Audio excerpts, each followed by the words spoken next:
Alhamdulillah, kaum muslimin rahimani wa rahimakumullah. Kita masih membahas kitab Jinayat tentang perbuatan kriminal, apa hukum Islam tentangnya, dan kita masih membahas tentang masalah darah atau pembunuhan. Kita sampai pada hadis 1175 di dalam kitab Bulughul Maram. Qala al-muallif rahimahullahu ta'ala wa nafa'ana bihi wa bi'ulumihi fid dharain amin. Wa akhrajahu Ahmad wa Abu Dawud wa an-Nasa'i min wajhin akhar an Ali wa qala fihi Rasul sallallahu alaihi wasallam bersabda, al-mu'minuna, orang-orang beriman itu tatakafa, sekufu dima'uhum, darah-darah mereka, wa yas'a, dan berjalan, bidhimmatihim, dengan perlindungan mereka, adnahum, orang yang paling rendah di antara mereka, wahum, dan mereka kaum muslimin, yadun, adalah satu tangan, ala, terhadap, man siwahum, siapapun selain mereka non muslim, wala yuqtalu, dan tidak boleh dibunuh, mukminun, seorang mukmin, bikafirin, apabila membunuh orang kafir, wala, dan tidak boleh dibunuh, dzu ahdin, orang kafir yang memiliki perjanjian damai, fi ahdihi, selama masa perjanjian damainya. Hadis disahihkan oleh Al-Imam Al-Hakim. Kaum muslimin rahimani wa rahimakumullah, inilah hukum Islam tentang darah. Bahwasanya darah itu al-mu'minuna tatakafa'u dima'uhum, darahnya orang muslim itu semuanya adalah sekufu atau sederajat atau setingkat. Sehingga kalau ada orang muslim membunuh orang muslim secara sengaja, maka ini harus dikisos apabila memenuhi persyaratan. Meskipun yang membunuh itu adalah orang tua, yang dibunuh ini adalah anak kecil, janin baru lahir, baru saja lahir, berarti masih kecil, masih bayi. Tapi karena dia sudah bernyawa, berarti sudah menjadi manusia, maka ini darahnya sudah selevel dengan orang yang sudah tua, yang sudah punya pangkat, sudah profesor, sudah doktor. Maka meskipun ini yang membunuh adalah seorang profesor doktor, yang dibunuh adalah bayi yang belum punya ilmu sama sekali, tidak punya gelar sama sekali, tapi darahnya sekufu. Sehingga kalau dia membunuh secara sengaja, maka apa? Terjadi hukum qisas. Kenapa? Darahnya sudah seimbang. Kemudian Rasulullah mengatakan wa yas'a bi dhimmatihim adnahum. Ini berkaitan dengan kafir dhimmi. Apa sih kafir dhimmi? Kafir dhimmi adalah kafir yang mendapatkan perlindungan dari pemerintah Islam, seandainya ada pemerintah Islam. Nah, boleh bagi setiap orang Islam untuk juga memberikan perlindungan kepada orang kafir yang minta perlindungan kepadanya. Contoh begini, ada orang kafir Amerika sedang perang dengan orang-orang muslim misalnya. Kemudian ini kafir Amerika ingin masuk ke Indonesia. Dia khawatir kalau di Indonesia dibunuh orang karena dia sedang perang dengan orang Islam, maka dia minta perlindungan kepada salah satu orang muslim di Indonesia. Saya pengen berada di Indonesia, tapi saya tolong darah saya diberi perlindungan. Nah, itu namanya zimmah, perlindungan. Nah, ini boleh dilakukan oleh siapa? Setiap orang muslim. Dan kalau dia sudah diberi perlindungan oleh seorang muslim, maka hukum perlindungan ini berlaku untuk seluruh umat Islam yang lain. Tidak boleh kita mengganggu orang kafir tadi karena dia sudah berada di bawah perlindungan satu orang muslim. Meskipun yang ngasih perlindungan itu seorang wanita, meskipun yang ngasih perlindungan itu adalah rakyat jelata yang tidak terkenal, meskipun rakyat jelata, selama dia muslim, maka dia berhak untuk memberikan apa? Perlindungan. Nah, kalau sudah diberi perlindungan begini, nggak boleh kita ganggu. Kalau kita bunuh, maka kita melakukan dosa karena kita membunuh jiwa yang diharamkan oleh Allah Subhanahu wa taala. Jadi kesimpulannya, orang kafir itu ada dua macam. Ada yang halal darahnya. Kalau halal darahnya berarti boleh dibunuh. ada yang haram darahnya. Kalau haram darahnya berarti tidak boleh dibunuh. Nah, salah satu contoh orang kafir yang haram darahnya, yang tidak boleh dibunuh, adalah yang diberi perlindungan atau diberi keamanan oleh salah satu orang Islam. Nah, maka saya berkeyakinan semua orang kafir yang ada di Indonesia ini haram darahnya, selama mereka tidak memerangi kita loh. Ya, seperti di Solo ini kan, kita Muslim dengan non Muslim damai, nggak ada peperangan fisik, ya. Maka tidak boleh kita misalnya di tengah jalan ketemu orang kafir, ambil golok kemudian kita bunuh orang kafir ini, nggak boleh.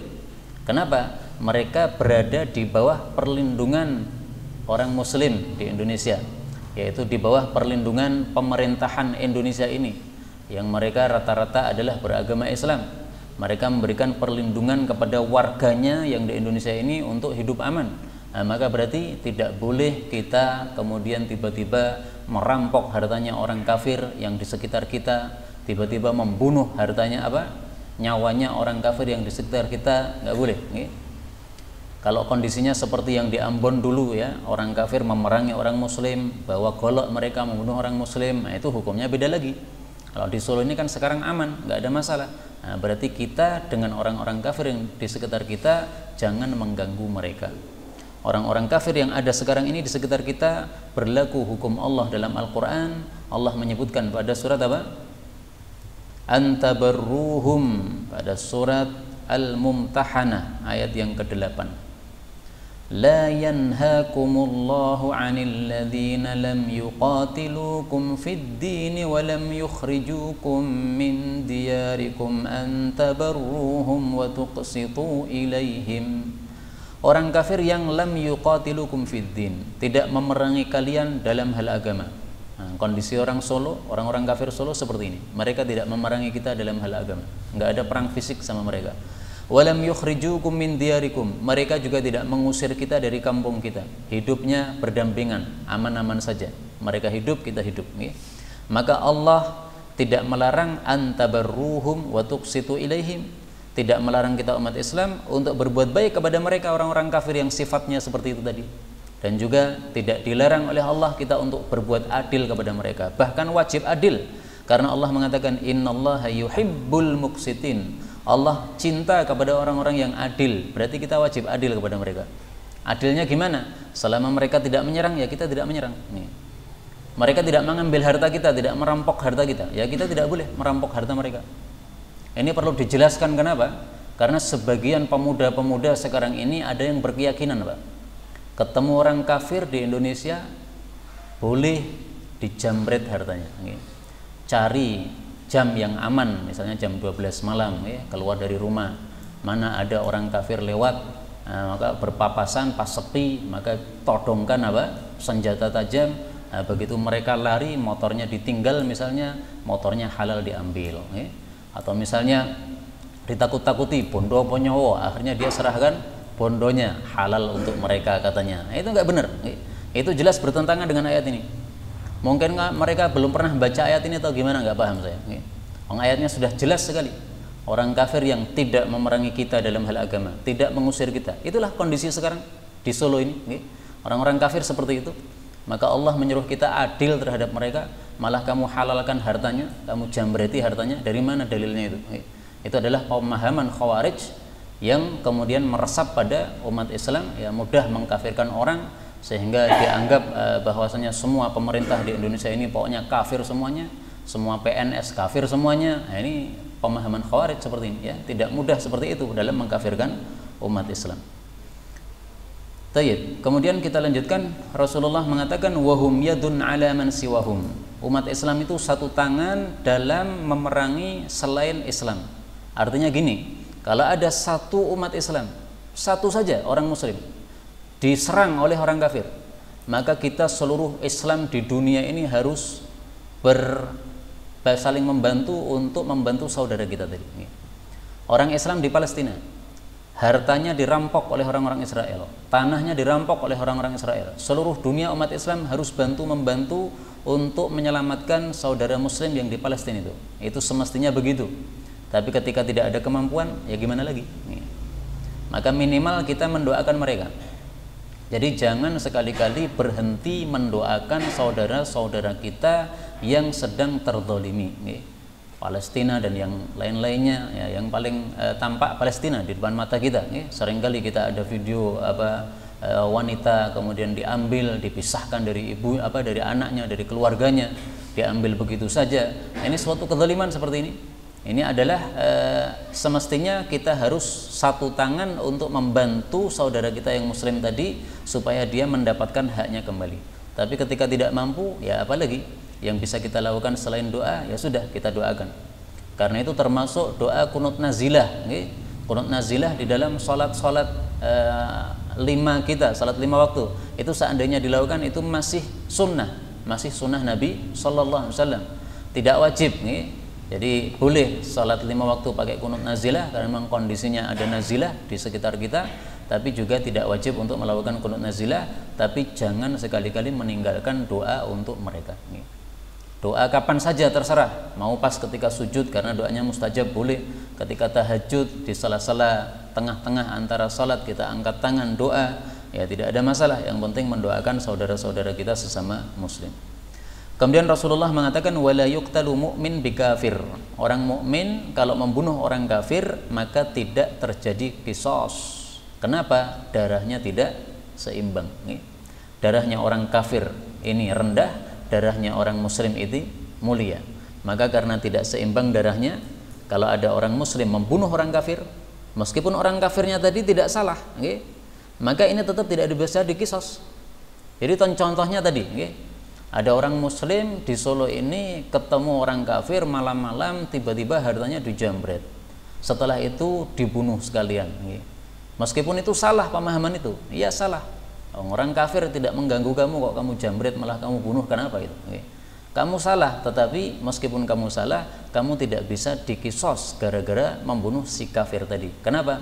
Darahmu lebih mulia karena kamu muslim, sementara darah dia rendah karena dia kafir. Dalilnya dalam hadis yang lain, Rasul sallallahu alaihi wasallam bersabda, "Al-Islamu ya'lu wa la yu'la alaihi."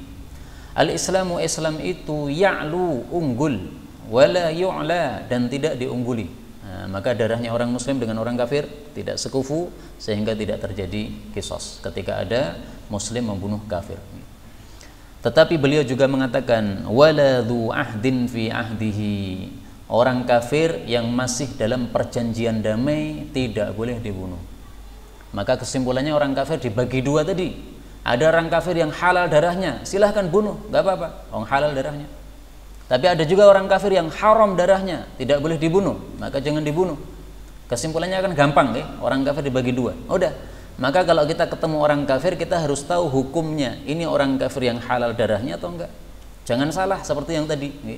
Sebenarnya halal darahnya tidak dibunuh, atau sebaliknya haram darahnya malah dibunuh. Ini gimana? Kebalik-balik seperti ini.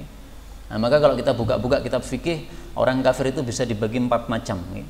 Ada kafir harbi yang memerangi kita, ada kafir zimmi yang di bawah perlindungan negara Islam, ada kafir mu'ahad yang sedang perjanjian damai dengan orang Islam, ada kafir musta'man yang diberi perlindungan aman oleh salah satu orang muslim. Nah, dari 4 macam ini yang boleh dibunuh hanya satu aja, yang harbi, yang memerangi kita. Yang tidak memerangi kita maka masuk salah satu dari 3 ini. Ada kalanya musta'man, dhimmi atau mu'ahad. Nah, kalau saya berpandangan orang-orang kafir di Indonesia ini istilahnya ya musta'man, ya, karena diberi keamanan hidup untuk di Indonesia ini sebagai warga Indonesia oleh pemerintah muslim yang ada di negara ini. Wallahu alam bishawab, sehingga tidak boleh dibunuh. Haram dibunuh, haram dijamret hartanya dan seterusnya. Kita lanjutkan hadis berikutnya 1176. Wa an Anas bin Malik radhiyallahu anhu anna jariyatan, bahwasannya ada seorang budak perempuan, wujida didapati ra'suha, kepalanya, qad rudda telah diremuk, baina hajaraini, di antara 2 batu. Jadi dibunuh dengan cara diremuk dengan 2 batu. Tapi waktu itu belum mati, hampir mati. Fasa'aluha, lalu mereka bertanya kepada budak perempuan tadi, man sana'a biki, siapa yang melakukan terhadap engkau hadza, tingkah ini, fulanun, apakah si fulan, fulanun, apakah si fulan. Jadi umat Islam itu sudah tahu, Pak, kira-kira yang melakukan begini wong kaya apa wong kaya apa wong kaya. Nah, maka ini berarti apa? Semestinya negara itu punya daftar nama orang-orang jelek, orang-orang yang sudah terkenal melakukan perampokan, terkenal melakukan pencurian, harus ada daftarnya. Buktinya ini ya. Dari mana umat Islam tahu sehingga menyebutkan nama fulan, nama ini, apakah orang ini, apakah orang ini? Kalau bukan karena mereka punya catatan ini, nah, maka catatan ini penting. Negara mestinya punya catatan mana ada orang-orang yang suka berbuat kriminal, sehingga kalau terjadi suatu perbuatan kriminal di mana orang tersebut ada di situ, nah, dia bisa tertuduh. Atau di mana dia tinggalnya misalnya dia di Solo, nah ada suatu kriminal di Solo yang tidak diketahui orangnya, nah sudah ada daftarnya, tinggal dilacak mana yang melakukan dari daftar nama orang-orang yang suka kriminal ini. Hatta sehingga zakaru mereka menyebutkan Yahudian, nama seorang Yahudi. Fa'aumaat maka wanita ini pun berisyarat birosiha dengan kepalanya. Ya kalau orang Indonesia mengangguk begini, ya gitu ya. Kalau orang Arab kan sebagainya, ya itu malah gini, Pak. Kamu sudah makan? Iya. Kalau kita kan, ya itu gini. Nah, wallahu alam, ini syaratnya gimana nggak paham saya. Yang penting menunjukkan iya. Fa'ukhidha lalu ditangkaplah al-Yahudi, si Yahudi tadi. Ditangkap tidak boleh langsung dihukum, diinterogasi dulu. Maka di sini dikatakan fa'aqarra, lalu dia mengaku. Berarti menunjukkan apa? Interogasi dulu. Jadi tidak boleh langsung dihukum, belum terbukti, diinterogasi dulu. Setelah mengaku baru terbukti, fa'amara lalu menyuruhlah Rasulullah sallallahu alaihi wasallam ayyuradda supaya diremuk ra'suhu kepala dia baina hajarain di antara dua batu juga. Hadis muttafaqun alaih dan lafal ini milik Imam Muslim. Hadis ini menunjukkan bahwasanya kalau ada pembunuhan maka hukum qisasnya dilakukan persis dengan cara pembunuhan yang dilakukan. Kalau dia membunuhnya dengan cara misalnya menancapkan paku pada kepalanya terus ditutuk sampai mati, dipaku sampai mati, ya caranya juga begitu. Kalau dia membunuhnya dengan cara misalnya dijatuhkan dari atas sehingga turun sampai aspal mati, nah, qisasnya juga begitu. Orang ini naikkan dari ke atas sampai di atas jorok sampai nanti turun ke aspal mati begitu. Maka qisas itu sesuai hadits ini disamakan cara apa? Pembunuhannya. Meskipun saya jujur ini masalah khilafiyah. Menurut Imam Malik cara mengqisas hanya ada satu saja. Bagaimana itu? Ya dipenggal ataukah dipancung, pokoknya yang paling cepat untuk apa? Paling cepat untuk mati. Kalau zaman dulu ya bisaif dengan pedang. Pedang dipenggal lehernya ini dengan pedang udah langsung mati, cepat mati. Kenapa Imam Malik berpandangan seperti itu? Karena Rasulullah Shallallahu Alaihi Wasallam bersabda, Innallaha katabal ihsana ala kulli syai. Sesungguhnya Allah itu mewajibkan berbuat baik dalam segala hal. Fa idza qataltum, kalau kalian membunuh orang, fa ahsinul qitlah, bunuhlah dengan cara yang baik. Nah, kata Imam Malik, cara yang baik ya yang paling cepat matinya. Bagaimana paling cepat matinya? Paling cepat matinya berarti apa? Di pedang tadi, cepat mati. Tetapi kalau kita menggunakan hadis ini berarti kita tidak memakai hadis yang tadi. Sehingga pendapat yang lebih bagus insya Allah pendapat yang pertama, bahwasanya qisas itu diterapkan sesuai cara dia membunuh bagaimana. Adapun hadis tadi yang mewajibkan kita berbuat baik dalam segala hal, termasuk membunuh dengan cara yang baik, itu berlakunya untuk selain hal yang khusus ini, karena ini sudah ada dalil khususnya. Jadi selalunya begini, kalau ada dalil umum bertentangan dengan dalil khusus, itu selalunya yang dimenangkan adalah dalil yang khusus. Kenapa? Kalau kita menangkan dalil yang umum, akhirnya dalil yang khusus nggak pernah terpakai. Tetapi kalau kita menangkan dalil yang khusus, maka dalil khusus ini tetap terpakai dan dalil umum ini juga masih terpakai untuk hal-hal yang lain yang tidak termasuk perkara khusus ini. Bisa dipahami? Nah, maka kesimpulannya cara qisasnya disesuaikan dengan cara membunuhnya. Nah, muncul pertanyaan, Pak. Gimana kalau cara qisasnya itu, kalau cara membunuhnya itu dengan cara yang diharamkan oleh Allah Subhanahu wa taala? Misalnya membakar. Tidak boleh manusia ini membakar makhluk hidup. Ini aturan dari Nabi SAW. Nah, bagaimana kalau ada orang membunuh orang dengan membakar? Katanya dulu ada kan maling apa tuh motor, kemudian konangan, kemudian karena ketangkap akhirnya disiram bensin, habis itu disumet, ya akhirnya mati gosong terbakar. Nih, ini kan berarti membunuh secara sengaja dengan membakar. Gimana nih kisosnya? Apakah juga dibakar ataukah tidak? Nah, di sini juga terjadi perselisihan pendapat di antara para ulama. Yang mengatakan tetap harus dikisos dengan dibakar. Kenapa? Sesuai hadis yang tadi. Tadi ngeremuk kepala, maka kisosnya ngeremuk kepala juga. Nah, sekarang membakar berarti sama juga dong. Dikisosnya dengan cara dibakar. Yang lain mengatakan, oh enggak, karena membakar ini dilarang oleh Allah dan Rasulnya, maka kisosnya tidak boleh dengan cara apa? Membakar. Oke. Tapi masalah seperti ini gampang lah. Ini semuanya kan pasti akan disampaikan kepada qadhi atau hakim. Nah, nanti hakim yang memutuskan perkara itu selesai masalah. Adapun kita ini bicara begini nih hanya dari sisi masalah fikih saja. Tapi seandainya hakim sudah menetapkan, kamu dikisos dengan dibakar, udah selesai masalah. Nggak boleh kita menyelisih hakim. Kenapa? Dia sudah menetapkan sesuai dengan fikih yang dia pilih. Jadi fikih yang dipilih oleh hakim ini, maka itu harus diterapkan, tidak boleh ditolak. Kecuali kalau hakimnya tidak pakai aturan Islam, itu beda lagi. Hakim boleh memilih di antara mazhab-mazhab yang ada, baik dia pakai mazhab Hanafi, Maliki, Syafi'i atau mana, maka yang dia pilih itu yang harus diterapkan.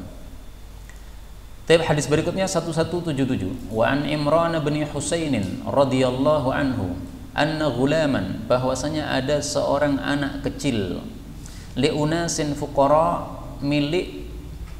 Kalau milik ini berarti gulaman ini budak ya. Anna gulaman, bahwasanya ada budak, tapi memang gulam itu dalam bahasa Arab bisa diartikan dua. Bisa diartikan budak, bisa diartikan apa? Anak kecil ya. Tapi yang zahir bagi saya ini maksudnya adalah budak, karena ada kata-kata li unasin ya, milik orang-orang fuqara yang fakir.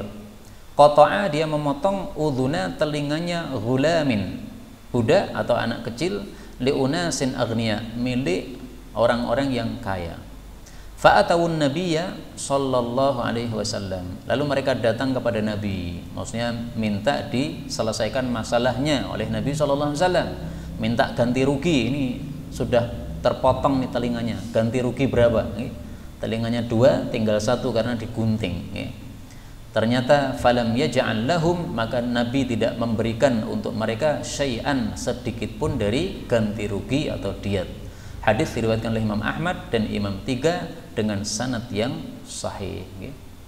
Ini kata-kata Imam 3 ini perlu diralap karena memang tidak seluruh Imam 3 meriwayatkannya. Ya, tapi nggak ada masalah ya, salah dikit. Taib. Jadi kasus hadis ini adalah, ini ada anak kecil, motong telinganya anak kecil. Anak kecil itu sudah punya dosa atau belum, Pak? Belum punya, belum punya. Maka ini anak kecil motong telinganya anak kecil. Gimana? Dosa enggak? Ya enggak dosa, orang belum mukallaf. Tapi ketika ada kerugian seperti ini, telinganya complong 1, maka harus ada ganti rugi. Tidak dosa, ya tidak dosa, karena kamu masih kecil. Tapi ganti rugi tetap harus dibayar. Nah, sayangnya ternyata anak kecil yang motong telinga tadi dari keluarga miskin. Mereka suruh bayar diatnya telinga nggak bisa. Telinga kan 2 nih. Maka dalam Islam ini kalau ada anggota tubuh jumlahnya 2, maka berarti satu anggota ini nilainya adalah separuh dari diat. Diat kan 100 unta. Nah, berarti satu telinga berapa? 50 unta. Suruh bayar 50 unta, nggak punya. Dia mereka miskin. 1 unta aja mungkin nggak ada, apalagi suruh bayar berapa? 50 unta, tambah nggak bisa lagi. Nah, maka di sini falam yaj'al lahum syai'a. Nabi tidak bayar denda sedikit pun kepada mereka. Tapi para ulama mengatakan bisa jadi Nabi membayar ganti ruginya dari Baitul Mal. Dan itu memang fikih yang bagus sesuai dengan hadis yang lain, bahwasanya pemerintah itu tanggung jawab kalau ada masalah-masalah seperti ini yang tidak bisa diselesaikan. Misalnya di kampung ini Losari ini ada pembunuhan. Yang membunuh siapa? Enggak ketahuan. Nah, siapa terus yang membayar ganti ruginya ini? Kalau enggak ada yang mengetahuinya, tidak ketahuan, ini yang nanggung pemerintah, Pak. Pemerintah ambilkan dari kekayaan pemerintah untuk diberikan sebagai ganti rugi kepada keluarga korban. Kasih 100 ekor unta sebagai ganti rugi dari nyawa yang hilang tadi. Nah, maka bisa jadi ini juga Nabi tidak memberikan ganti rugi dari hartanya orang-orang miskin tadi karena memang nggak ada, tapi bisa jadi Nabi membayarkan dari apa? Baitul mal. Wallahu a'lam bissawab.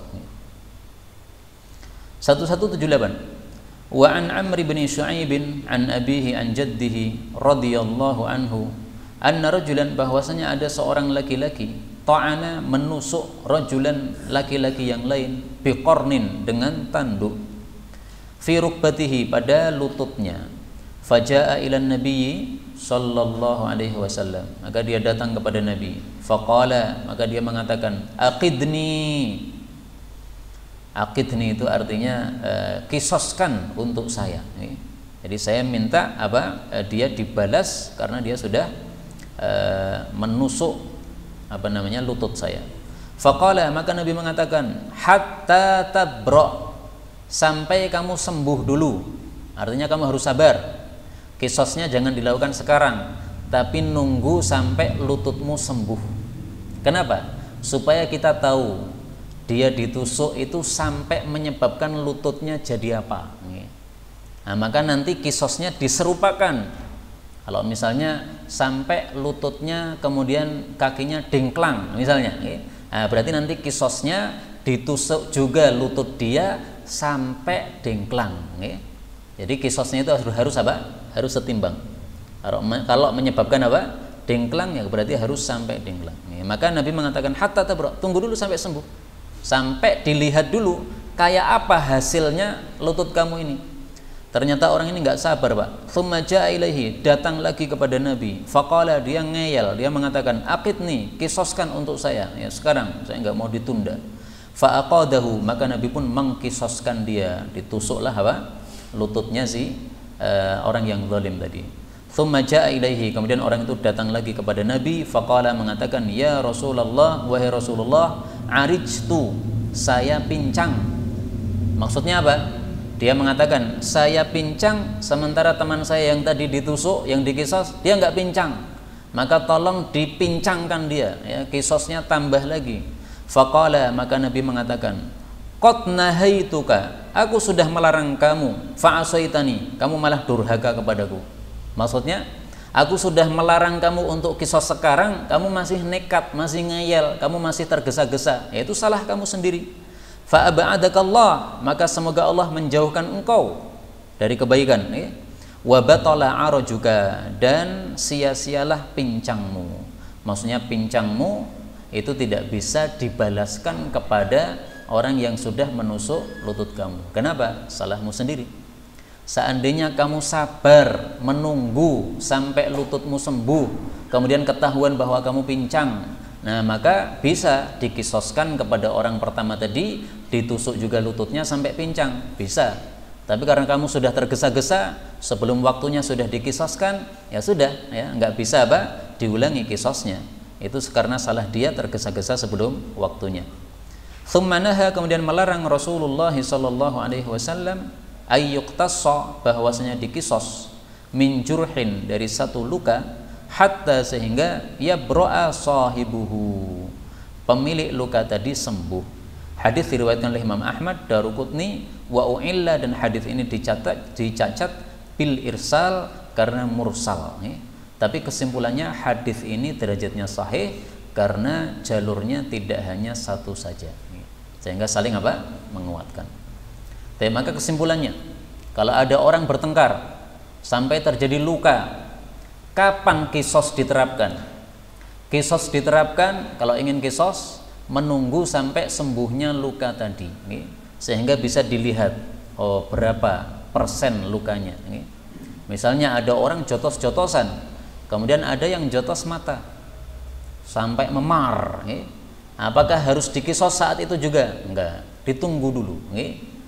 Mata dijotos sampai memar, tunggu sampai sembuh. Bagaimana hasilnya mata tadi? Oh, ternyata matanya enggak apa-apa. Oh, ternyata matanya buta.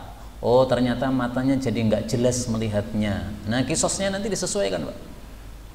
Nah sekarang alhamdulillah mungkin peralatan sudah canggih, nah, sehingga bisa dihitung kira-kira kalau mau dibuat mata ini jadi buta harus jotos sampai berapa, dengan kekuatan berapa, mungkin bisa dihitung kalau sekarang ini karena sudah ada peralatan yang canggih untuk menilai mata ini. Maka masalah-masalah seperti ini hendaklah disesuaikan dengan aturan Islam, jangan asal kisos, tetapi kisos itu ada waktunya. Meskipun sekali lagi ini hukum-hukum mungkin nggak diterapkan di Indonesia, tapi kita pelajari supaya kita paham, dan dengan pemahaman ini kita tahu ternyata hukum-hukum yang diterapkan di Indonesia ini semuanya masih jahiliyah. Ada orang maling di penjara, hukum jahiliyah. Mestinya maling itu kalau sudah nisab potong tangannya. Kita jadi tahu, oh ternyata hukum di Indonesia masih jahiliyah. Ada orang membunuh sengaja, mestinya kisos, malah hanya masuk penjara. Nah, hukum jahiliyah. Jadi kita tahu, sehingga kalau ada orang yang bertanya, kita bisa menjawab, oh itu hukumnya salah. Seandainya ada hakim yang ingin bertanya kepada kita, apakah benar dalam hukum Islam ini sudah ada keputusannya, yang maling hukum apa, yang zina dihukum apa, nah kita sudah mempelajari ini bisa menjawab. Nah, maka minimal kita mengetahui supaya kita tidak tersesat sebagaimana orang-orang yang tidak pernah mempelajari hal ini. Kita tambah satu hadis lagi, tapi hadisnya ini cukup panjang dan ini menunjukkan bahwasannya di masa Nabi SAW kejadian-kejadian tengkar sesama sahabat itu ada. Jadi sahabat itu manusia biasa, sehingga para sahabat itu jangan dianggap orang-orang yang tidak boleh berdosa, nggak benar itu. Sahabat Nabi itu yang manusia biasa, punya syahwat, punya keinginan, punya hasrat, punya hirs, sehingga kalau seandainya bertengkar dalam bab dunia karena rebutan barang misalnya, ya wajar, mereka adalah manusia biasa. Termasuk contohnya hadis ini, hadis 1179. Wa an Abi Hurairah radhiyallahu anhu qala iktatalat perang imra'atani, dua cewek, min Hudzailin, dari Hudzail. Jadi perang cewek itu sejak dulu sudah ada, Pak. Kalau zaman sekarang mungkin jambak-jambakan apa-apa. Nah, kalau ini sampai mati nih. Faromat, lalu melemparkanlah ihdahuma, salah satu dari keduanya, al-ukhra, kepada wanita yang lain, bihajarin, dengan batu. Nah, dilempar batu, ya akhirnya faqatalatha, maka dia membunuh atau menyebabkan kematian wanita tadi. Wa ma fi batniha, dan apa yang ada dalam perutnya, berarti dia sedang hamil. Berarti yang mati dua, ibunya sama janinnya. Pertanyaan, kenapa terjadi perang ini? Ternyata perang ini terjadi antara dua wanita yang mereka ini di bawah satu suami. Berarti ini gara-gara poligami, kemudian cekcok. Nah, maka kita ambil pelajaran di sini. Siapa yang pengen poligami hendaklah siap dengan semua permasalahannya. Jangan bayangkan enaknya tok. Namanya poligami ya ada enaknya, ada juga tidak enaknya. Siap enggak kalau ada peperangan seperti ini, jambak-jambakan seperti ini, ada siap enggak? Nabi SAW siap dengan permasalahan poligami, maka beliau ajarkan poligami. Beliau pernah melihat Saudah sama Aisyah, sama-sama istri Nabi. Aisyah mencipratkan adukan atau adonan roti kepada wajahnya Saudah. Maka Saudah balas kepada Aisyah juga. Sehingga saling kotor wajahnya ini dengan cipratan adonan roti tadi. Nabi hanya tersenyum saja, tidak marah. Ini berarti udah siap. Jangan dikit-dikit kemudian tangannya maju, ya mesti menang suaminya. Kalau istri dua ini bertengkar tapi masih pertengkaran yang rendah-rendah, yang biasa, yang ringan-ringan, nggak usah marah. Nabi aja senyum aja, melihat dua istri ini mereka ciprat-cipratan adonan roti aja, Nabi tidak marah, hanya tersenyum. Tapi kalau di sini memang kasusnya sampai mati. Fakhtasamu, lalu mereka pun mengadu ila Rasulillahi sallallahu alaihi wasallam. Faqadha, lalu menetapkanlah Rasulullah sallallahu alaihi wasallam anna, bahwasanya diyat janiniha, diat atau ganti rugi untuk janinnya yang mati tadi, itu adalah ghurratun, seorang ghurrah. Apa seorang ghurrah? Ditafsirkan abdun, yaitu seorang budak, aw walidatun, atau seorang budak wanita. abdun budak laki-laki, walidatun budak perempuan. Jadi janinnya tadi kan nyawa mati, nah, maka diganti dengan nyawa yang masih hidup, yaitu apa? Budak. Ganti ruginya apa? Membayar budak. Nah, pertanyaan, sekarang sudah nggak ada budak. Para ulama mengatakan karena sudah tidak ada budak, maka dibayar yang senilai dengan budak. Maka para ulama mengatakan mi'atu syatin, yang senilai dengan satu orang budak itu adalah 100 ekor kambing. Berapa Pak? 100 ekor kambing. Kalau diat itu kan biasanya apa? 100 ekor onta. Itu kalau diat manusia biasa. Ini janin, janin dalam perut ibu. Berarti kan setengah manusia, yaitu manusia tapi kan belum lahir ya, berarti ya setengah manusia. Nah, maka diatnya bukan 100 onta tapi 100 kambing. Bagaimana kalau nggak ada kambing? Ya nilainya kambing berapa lah? Anggaplah satu kambing 1 juta, ya berarti 100 kambing 100 juta, bayar 100 juta. Dan memang budak itu 100 juta bisa dijual atau dengan harga dijual atau dibeli dengan harga 100 juta. Wa qadha, dan Nabi menetapkan bidiyatil mar'ah, diatnya wanita yang mati tadi, yang ibunya berarti itu ala aqilatiha, ditanggung oleh keluarga bagi si pembunuh. Jadi keluarga si pembunuh tadi, asobahnya, mereka yang mengumpulkan duit untuk membayar diat atau ganti ruginya, yaitu 100 ekor unta. Wa warathaha, dan Nabi mewariskan diat tadi waladaha kepada anaknya, wa ma'ahum, dan orang-orang yang bersama mereka, yaitu ahli warisnya. Faqala, maka berkatalah Hamalu bin Nabirah al-Hudali, ini suaminya dua wanita tadi. Ya Rasulullah, wahai Rasulullah, kaifa yaghram, bagaimana didenda man la syarib, orang yang belum minum, wala akal, belum makan, wala natok, belum bicara, wala stahal, belum teriak, maksudnya si bayi tadi. Jadi bagaimana mungkin kami harus membayar ganti rugi, membayar 100 ekor kambing untuk mengganti bayi tadi, padahal bayinya itu belum minum, belum makan, belum bicara, belum teriak karena masih dalam perut. Kita nggak tahu ini janinnya, ini janin kondisi hidup atau kondisi mati, kita nggak tahu juga. Nah, maka dia mengatakan famithlu dzalika yutal, semisal bayi tersebut semestinya digratiskan, nggak diganti rugikan. Maka Rasulullah SAW marah. Ada seorang sahabat menentang hukum Nabi, ya otomatis Nabi marah. Maka Nabi mengatakan, innama hadza, tiada lain orang ini yang ngomong seperti ini min ikhwanil kuhan, ini teman-temannya para dukun ini. Kenapa Nabi menyebutnya dukun? Kenapa? Min ajli, karena sebab sajaihi, perkataan sajaknya, alladzi sajak, yang dia ucapkan. Hadis muttafaqun alaih. Perkataan sajak itu yang akhirannya sama. Dia mengatakan tadi, kaifa yaghramu man la syariba wala akal wala nataqa wala stahal famithlu dzalika yutal. Nah, diakhiri lam, ini sajak. Apakah sajak dalam Islam tidak boleh? Sajak dalam Islam boleh.